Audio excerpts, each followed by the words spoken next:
What's up, guys? We're back for another edition of Nerd Enthusiast Poker Podcast. Make sure you check out our sponsors, nerd888.com. If you go there, they have exclusive sign-up bonuses for you guys, including a $20 free deposit just for signing up. And if you put another $20 or more in, they're going to put match deposits up to $1,500. Like, literally, take advantage of that. We tell you this every month. Dude. Literally, if you're in New Jersey or you're going to be in New Jersey, please take advantage of that. So nerd888.com. Check it out. Go there. Sign up. Let us know if you do. We'll throw you some free merch or something along the way. On top of that, our other sponsor, theslotsquad.com. Go there. They also have exclusive sign-up bonuses for all the casinos in the state. We also have a live stream team that does Twitch. We're also going to start YouTube soon. We're going to start TikTok live streaming. So we got a lot of cool things coming up for that. If you like anything in the casino world, roulette, blackjack, slots, then theslotsquad.com is the place for you. So go check it out. Sign up as well. Let us know if you do, and we'll also hook you up with whatever we got. So thanks, guys, and make sure you drop a comment below. So when I read this, again, I felt for the dude because I was involved in a similar incident like this where I was accused of cheating, and the accusation was so fraudulent at the time that I was fully prepared to fight it legally and to the end if it didn't go my way. So here we go. Let's take a time trip. Take it back. Back to 2013. Mm-hmm. Revel Casino. If you haven't been there, it's a beautiful place. It's now Ocean's Casino, and I have some notes because I've had it in my notes for years. So the Revel was built in 2012. It cost like a ridiculous amount of money. It was like $1 billion. $2.4 billion. It was something. Yeah, it was ridiculous. If you've ever been there, it literally deserved to be in Vegas, not in Atlantic City. It was beautiful. Great place to go. I went there all the time. I actually wound up getting engaged there, and that kind of plays into my story. I didn't know. Did I not know that you were engaged there? Well, I know you were married in Atlantic City, but I didn't. I can give you a brief rundown at the end of why I got engaged there. Okay. So anyway, they had a lot of financial problems from the beginning. It was bought and sold, and it was like a money pit, whatever the case may be. So in July of 2013, they were announcing that they were closing the poker room. The poker room opened. It was okay. Like, I went there a few times and played, and they had a bad beat jackpot going. So they announced that they were going to be closing the poker room.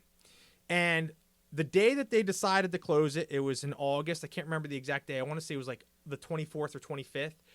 The bad beat jackpot at that time was like $250K. Yeah, I remember it was high. And pretty much their requirements were going from quads or better to full house, aces full of jacks or better, right? Yeah. And listen, if you play poker, you know that happens more often than not. Yeah. So and just so you know, if you just to cut real quick, if you have not watched, we actually did a previous little episode on what a bad beat jackpot is. So if you're not sure, you can jump over to that video. We'll try to put a link onto this one so it kind of goes over. But that's what we're talking about, a bad beat jackpot, which is a thing that happens in poker. So again, I've been a part of one at Harrah's. Mm-hmm. I've seen another one at Harrah's. I've seen one at Borgata. And then at Revel, I was a part of a second that was not paid out. Yeah. And this is what happened. So I get there. As soon as the poker room opens that day, I'm there. There's not many people. Dude, I feel like I had a test or something. I couldn't go. You couldn't come. Because I think I had like dude, I remember. I think I was at Stockton for a master's class, but I feel like we were in the same one, so I don't know why I was there. But for some reason, I could not get there. But I remember like you were like, dude, I'm gonna be there, but I don't remember why. But there was some reason I could not be there because I obviously would have been there. So I'm there, and I'm not even kidding. I sat at the table with the same 10 people all day long, and all we did was talk about the bad beat. And like, we literally discussed every scenario as a group of 10 people. Like, we weren't playing together. Like, we were still playing like pots and things like that. We were still raising and like playing competitive poker, but we all had an understanding of the circumstances. So at a certain time that day, the qualifications went from aces full of jacks to any aces full. It didn't matter what it was. It could be aces full threes versus aces full sevens, and you won, right? Because they were closing it the next day. Or better. And that happens, like, if you're in a full poker room, like, that happens, like, every, like, 30 minutes. Okay, so prior to this happening, I talked to the tournament director, like I like, or not the tournament director, the poker room director, and we confirmed. I said, okay, so let me just get clarification. If 3 aces come out on the flop, and I have a pocket pair and they have a pocket pair, that counts. And he's like, yes. So we all. Did you need a pocket pair? Was it pocket You pair? had to have a pocket pair. That was still part of the Yes, requirement. You had to have a pocket pair. You had to use both your whole cards. So we all had the conversation as a group of people, like, okay, remember, if 3 aces come out on the flop or 3 aces come out on the board and you have a pocket pair, obviously you want to go with it. Like, come on, it's not collusion. Everyone knows. Like, if you're paying attention, you know, like, oh shit. As long as you're not talking about it in the hand or planning to do something directly to that, like then everyone wanted to know, like, to make sure everyone was on the same page, right? yes. So I shit you not, bro. Like, within the first 10 minutes of it lowering to aces full of anything or better, 2 aces come on the flop, right? There's 3 people in the hand. It was a raise, re-raise, pre-flop. And you were in the hand. No, I was not in the hand. Oh, okay, you were not in the hand. But That's right. I was dealt in. You were dealt in. So there's 3 people in the hand at this point. And if you don't know, everyone on the table gets a piece of the baby jackpot, So- even if you're not in the hand. So the math is this: it's about 250K. The loser gets 50%. So they stood to win about 125K. The winner of the hand stands to win like 60K, and the rest of the table splits the rest. So we all did the math. It was like we were all gonna get like 8,200 bucks. yeah. So no lie, everyone's like freeze. We see 2 aces on the flop, and I can't even remember what the third card was. Something like BS. We're all like, oh, shit. Dude, turn, ace. I'm like, oh, my God. This is it. Like, there's enough money in the pot. There's 3 people. It's like minimal betting. Everyone's on the same page. There's a guy to my immediate right. He has his knee up on his knee, his leg up on his knee. He's eating a salad, right? I'm not paying attention to him, but he has cards in the hand. Okay. River, a queen. I'm not even kidding. It's like maybe like a bet of 10, a call. I don't even know what the last river action was because I was like hyper focused. Dude, I stand up as they're turning their cards over. Kings, 7s. King, queen. Right? Flips over. The whole table's like, yes! We're fucking going crazy. Baby! Yes. Everybody from the other tables run over, right? They're all looking at the table, looking at the cards. One dude's like, no, you got to use 2 whole cards, pointing to the guy with king, queen. And like, I'm second guessing it. I'm like, I look at the dude, I'm like, dude, what are you doing? And I'm like talking to him, and he's eating his salad, and he's looking at me like, what? And I'm like, dude. I literally tell him, like, dude, you got to why don't you muck your cards? So I point to his cards. He picks them up and he mucks them. I'm like, dude, it's too late now. Yeah, it's already happened. You've already exposed. So at that point, the dealer's like, the dealer's trying to calm everyone down. I was like, time out, stop. The program director comes over. Dude, I'll never forget this dude. His name's Frank Fody. I'm putting him out there because I don't even care because I can put him out there. Bro, he's like, hold on, what's going on? So the dealer's like, okay, this is what happened. Blah, blah, blah, blah. Goes through. Kings, 7s. He had king, queen. He picked them up. He mucked them, blah, blah, blah, blah, blah. He's like, all right, hold on. So, like, everyone's, like, worried at this point. Like, are they going to pay us? Like, what's going to happen? You know what I mean? Like, everyone's like, nah. It don't count. You got to use 2 whole cards. And I'm stating my case. I'm like, dude, what are you talking about? Each hand plays independently. Yeah, it didn't aces say over that. Kings versus aces over 7s. It's That's still a bad beat. It's still a bad beat. Who cares about the king? There could be queen? 10 other hands. That's what I mean. I'm like, it doesn't matter. So, obviously, they're going to go up to the tape. He comes down. He's like, no, it's no good. He's like, you touched his cards. And I'm like, what? I was like, I didn't touch his cards. He's like, yeah, you're out of here and you're out of here. And I'm like, what are you talking about? He's like, you're gone. Get out. And I'm like, whoa. Give me a second. I was like, I didn't put my hands anywhere near his cards. He's like, yes, you did. I saw you touch his cards and you mucked them. I'm like, wait, you're telling me I mucked his You're getting so like wild right now. You're bro, like, dude, you don't understand. I was do understand because you gassed told me up. this story. Yes. And they're like, dude, you're out of here. So like security comes up and I'm like, dude, all right, look, okay. I got it. I'm not trying to get put in handcuffs. I'm like, whatever. Escort me out. So the whole time I'm like, and I'm trying to talk to the dude. I'm like, you hear me out for a second. I'm like, you have to understand each hand plays independently. Like it's not aces versus kings versus aces or king queen and ace. Like it's 1 and 1 and then 1 and 1. He's like, no, that's not how it works. It's not how it works. You touch his cards. I'm like, I didn't touch his cards. I was like, I know I didn't touch his cards. I was like, I pointed at his cards and I said, why didn't you muck? And then he picked his cards up and mucked. I was like, but that's the extent of it. He's like, nah, you're out of here and you can't come back. I'm like, wait a minute, what? Yeah. And I'm like, you're banned. And I'm like, I'm banned. So like, pretty much they I remember escorted this me all the way out, Yeah. right? And I'm gassed up. Like, I'm like, dude, 1, I just lost out on $8,000. Yeah. 2, I'm getting accused of cheating. And now you're banned for and life. now I'm banned from the Revel. Not like it mattered because the Revel closed, a couple months later. But or a year. It was like a year later. I think they wound up closing. The poker room was closing, but the Revel wasn't closing. So, dude, I was like hot because I was accused of something I remember that the never phone. happened. You called me right away. Bro, I remember this. It made it to 2+2 forums. People were talking about it. Like, yeah, the dude cheated. Like, I would go into casinos after that happened, and people were like, yo, you're the dude who cheated on the bad beat. I'm like, yo, what? This is wild. Like it really put a smear in my name. So I shit you not. Like, I was borderline. Like, I wound up contacting an attorney, but I never went through with it. I contacted the Casino Control Commission. I talked to gaming. I wound up talking to Revel Security. Like, it was this big deal. Like, it turned into like a really big investigation, and I wasn't going to let it go. I was like, first I wanted to clear my name. Yeah. Like, if I wasn't going to get paid, I didn't care about that because it says, like, they have the right to, like, They make the final they decision. make the final decision. And that's what, and it all came down to this dude, Frank Foti. He screwed it up because honestly, the lady who had 7s, she was due 125K. The dude who had kings, he was due 60 grand, and they sat there like church mouse. Like, they didn't argue it, they didn't fight it, nothing. So like, and then the hand hit like another 5 minutes later. It hit within 15, 20 minutes after that, Yeah. and then it was done. They paid out, and it was good and over with. Here's a couple of the problems that happened. I mean, did you ever clear the touching the cards? Okay, so yeah, because I remember that. Yes. So long and the short was, the gentleman that I was working with through the Casino Control Commission, he pulled the tapes, he reviewed the tapes, he pretty much told me, he's like, you never touched the cards. Yeah. He's like, you never put your hands on the cards. I see you motion towards the cards. You didn't actually pick them up. You didn't touch them. Their allegations that you mucked the hand for the gentleman is false. He's like, that's not true. He's like, I've reached out to Revel. They'll be in contact with you, but they're going to be lifting the ban. So then the head of security from Revel, I don't know his name, he called me on the phone and like, he literally was trying to play cop with me. And I was like, dude, like, please don't try and play the game. He was like, well, I'm going to ask you a question. Did you touch the cards? And I'm like, I didn't touch the cards.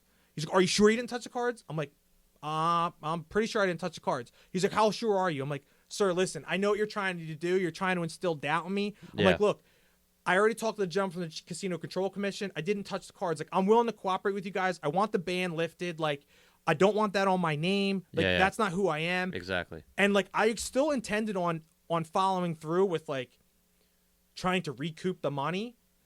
And I'll explain that later. So like, they wound up lifting the ban. They were like, okay, whatever the case may be. But I refused to go back. Like, I never went back, except I went back one more time. And that's when I got engaged. I'll fill that in at the end. So it became this big deal. I wound up dropping it because, like, I'm like, dude, I don't feel like shelling out money to get $8,000. Here's the thing too about $8,000 is like, dude, attorney fees, like, especially in New Jersey. So it might be different. You're hearing this, and you're like, oh my god, dude, a legit attorney in New Jersey, you're paying $300 an hour. Yes. So you got to figure by the time you sit down with them, go through documents, go through everything, and then if it actually goes to civil court, it's going to cost you maybe $5,000 to $6,000. Yeah. And to recoup maybe $2,000. Bro, and the thing is what really sold it for me is, I would say maybe like 2 or 3 weeks after everything had been ironed out, I was actively trying to track down the people from my table. And I had found the idiot with the salad, and I talked to him, and he wanted no parts of it because he knew he fucked up. Yeah. And I like, but here's the thing, and here's the problem. When that was happening, it became such a frenzy that day because you had every degenerate in the area at that casino, and they didn't make the clarifications of it was just hand over hand. Yes. They didn't make the clarification if a better hand was on top of one that would over trump the other two because you still had it. So that was the Revel's fault for. Well, it was also it was also all our fault because it was not something that we had ironed out prior to. We had ironed out the 3 aces on the board, but we had never ironed out how it worked. Other than that. But see, the other thing too is, and this is where I thought it was messed up, is that the qualification read that you had to have a pocket pair. Mm-hmm. So the king queen, even though in the game of the actual pot, Yes. would have won over top, but the actual definition of the hand of having a pair in your hand still plays for those two Absolutely. people. Yep. And so that's where the confusion. 100%. And this is where Revel just totally screwed up. Like they were like, listen, we gotta get rid of this. They didn't think it was gonna happen. You know, here's a lot of things with the casinos, and I've learned this over the years. A lot of the guys and girls that are up top in the top stairs, they're not poker players. They're guys and girls that went to business school. They understand how a business works. They don't understand the little fine details of the players that are on the down low. They understand that they spend money, they do this, here's how the rules go. I mean, but you know, they don't understand all the little fine details. And you know, he got it wrong. Like, listen, Yeah. After all said and done, the poker room manager got it wrong that day. And it is what it is. The Rebels since gone. They're no longer there. It's Ocean Casino or whatever the case may be. But like I said, what really put it in for me is I actually found the guy who would have won the 60 grand. And I had a conversation with him like, dude, like we should really try and fight this. Like, don't you understand? Like we have a really solid case. I'm trying to track down everybody to do this. Like it needs to be like a class action. yeah, you thing. need the big players Like, it involved. can't just be me. Yeah. Because I need everyone that was at the table that day. And he's like, dude, he's like, honestly, it is what it is. I'm done. I'm done worrying about it. And I was shocked. And I still see both. I don't see the woman. I don't see anyone else at the table because I don't recognize them. Because obviously, like, it's ingrained in my memory. I remember Salad Dude. I see him at the Borgata all the time. I mean, I would love to punch him in his face. And I see. Don't say that. Oh, okay. I would love to give him a hug.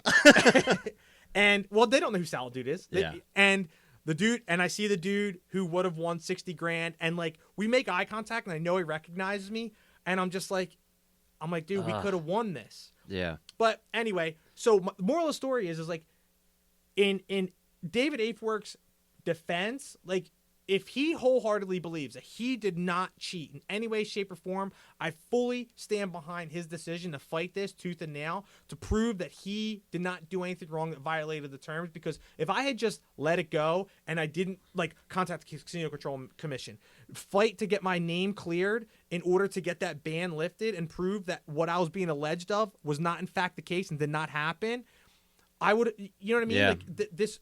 Not like other people know, but at least I know for myself that like what I was accused of is like, dude, you're a bold-faced liar, and like now it's making me look bad. Yeah, yeah.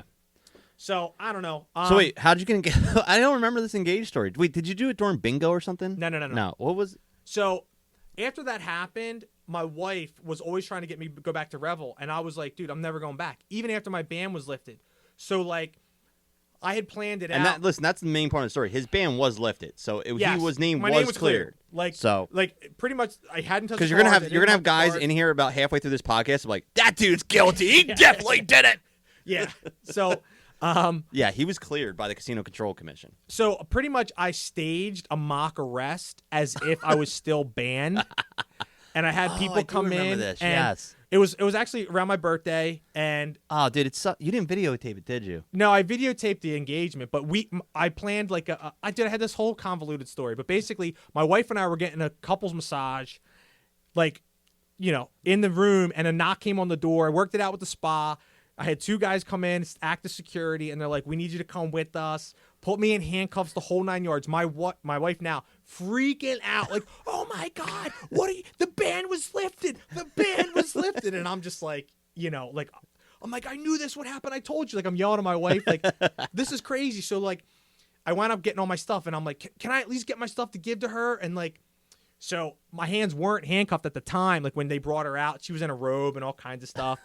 And as she approached me, I was like, "Can I at least give her a kiss?" And like the fake security guy was like, "Yeah, go ahead." So like she walked up and she's like, "I'm so sorry." She's like crying, and I just got down on one knee with it, and she was like, Bro, listen. like speech. I wish you would have like recorded the whole thing, because that would have been like a viral video. Yeah, the like, only thing we recorded was like Yeah, me man. actually getting it down on one knee, Yeah. and her being like, "What the like?" And then Yeah. listen to all you dudes out there, like, yo, post engagement, woo. Like, it's the best time of your relationship, because your chick's up here and she is just in love with you. So, like, dude, it was all worth it. We wound up having a room at the Revel that night. Like, I still, like, again, I've been to Oceans a handful of times, but I just still have a sour taste in my Yeah, mouth man. about the place, dude. Yeah, and it's not like people are listening like, oh, $8,000, but it's not the $8,000. It's the feeling that they just got accused of something, and people jump down your throat and start accusing you and shit.